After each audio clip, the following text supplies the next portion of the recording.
there, welcome to our Cookbook Divas YouTube channel. My name is Katie, and today I wanted to talk about the Nightmare Before Christmas official cookbook and entertainment guide. I've been noticing that it's really hard to find Halloween-oriented cookbooks. I know you can find a lot of this stuff online, but it is kind of nice to have a holiday cookbook of some kind just laying around so you don't have to look online and have like a whole bunch of different recipes pulled up. I like having it in a book so it's just right there and I don't have to, finagle with my iPad over like water and stuff. So I love this idea, not just because, there's a lot of, obviously there's Halloween recipes, but there's Christmas recipes. It's Nightmare Before Christmas themed, but there's also an entertainment guide. So I would say probably a third of the book is kind of teaching you how to decorate your home, how to invite people. It's really, really cool, and I'm looking forward to showing it to you guys. So let's go through the table of contents.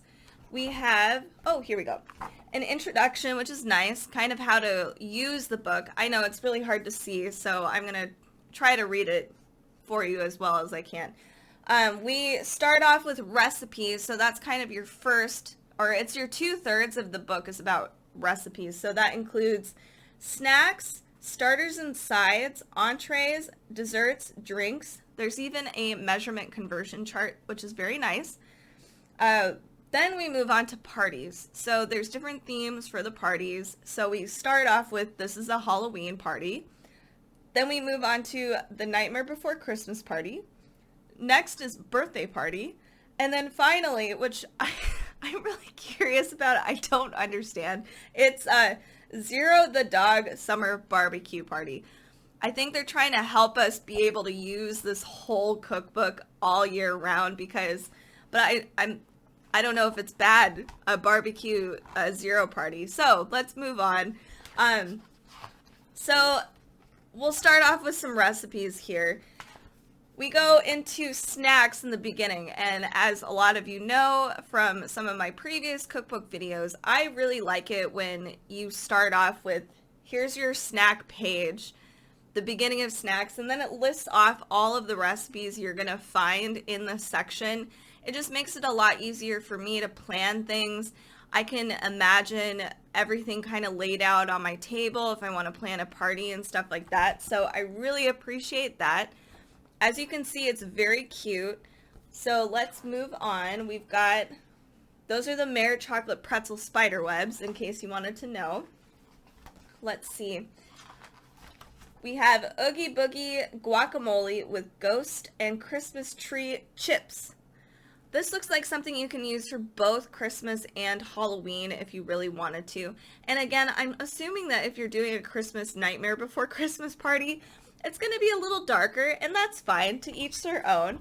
So then we've got in here starters and sides, and I love this photo with the soup with like Dr. Finkelstein. Sally feeds it to Dr. Finkelstein. It's perfect. So we have Oogie Boogie Bag of Bugs, and this is clearly not guacamole. This is Brussels sprouts, so good, but it's got like cranberries and all kinds of delicious things, and people are going to love this. We have in here also Dr. Finkelstein's roasted cauliflower brain with tomato chutney. Ooh, this would be really tasty. One thing I really enjoy about this cookbook is that it gives you a yield time, but then it also gives you a difficulty rating. So in here, this recipe, for instance, is easy, and it can go all the way up to very hard. And if you wanted to plan a big party and you were like, I only want to invest so much time in food, you might divide it up into, okay, I'll only do one hard dish and then the rest of them will be easy. And I like that they've divided this up in that way. So it's, it's just easier to kind of organize your life. Let's move on to entrees. And this one's really cute. This is that evil wreath. And those are like little burritos. I didn't even think about that. That's awesome. Ooh, behemoth barbecue pork buns? Interesting. That looks like just a generic pork bun. So then this one's pretty, I've seen this all over the internet, but they're cute anyway. Roasted squash mummy tartlets. Let's see, what else can I find? Ooh, a Jack Skellington shepherd's pie. This is really clever and very easy if you wanted to feed a lot of people, and this could be your main, like, big entree dish. Let's go to some desserts and drinks because that's kind of my favorite part about Halloween and Christmas. These are fairly, you know, generic. We've got the black and white cookies, but it's the Mare Two-Faced cookies. And then we have, this one's cool. It's the Lock, Shock, and Barrel Spiral Peppermint Cookie Pops. Those are awesome.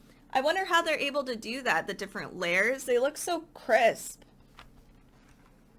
I like to, you'll find throughout this cookbook, there are indications. Let's see if I can find one. Here we go. Okay, so there's these big tip indicators here if you need some extra help, and I like that it's very clear, you know, it's green, it's right there, and it's just some added stuff, like just in case, hey, maybe you know, don't over temper the chocolate. Or for this one, it's like, sparkle sugar is a type of decorative sugar that features large crystals that have been polished to shine and is more coarse than sanding sugar. Just some informational stuff if you need substitutes or not. You know, there's all kinds of cool stuff that they've given us. So let's move on. There's a lot of desserts in here, I'm just going to say, which is very nice for both holidays. I love the Sally cake. Holy moly. I don't know how they're able to do this. That just looks so elaborate and beautiful, and I really want to make it. I might attempt, but it'll probably not end up this perfect. So let's look at a few drinks. Ooh, Witch's Cauldron Brew, and then we have homemade Christmas eggnog. Yum.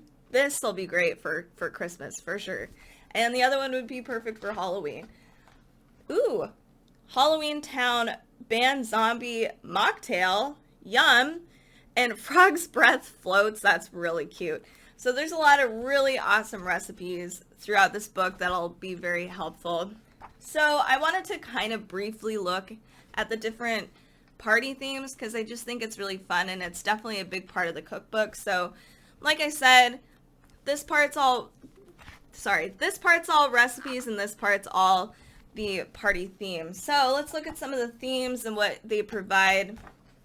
They give you like, so this is the Halloween party. They give you like an invitation, decor suggestions, kind of arts and crafts you can do, activities.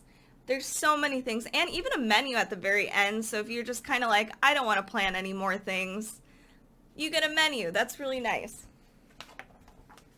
So some of the decor that you can actually make yourself, they've given you a whole list of kind of like ingredients, which is very cool. Different instructions, how to actually make everything. I love this. This is like a different kind of ingredient list. Different recipes, even vampire protection parasols. Those are just gorgeous. So I really need to look at the Zero barbecue themed party because it's just, oh God.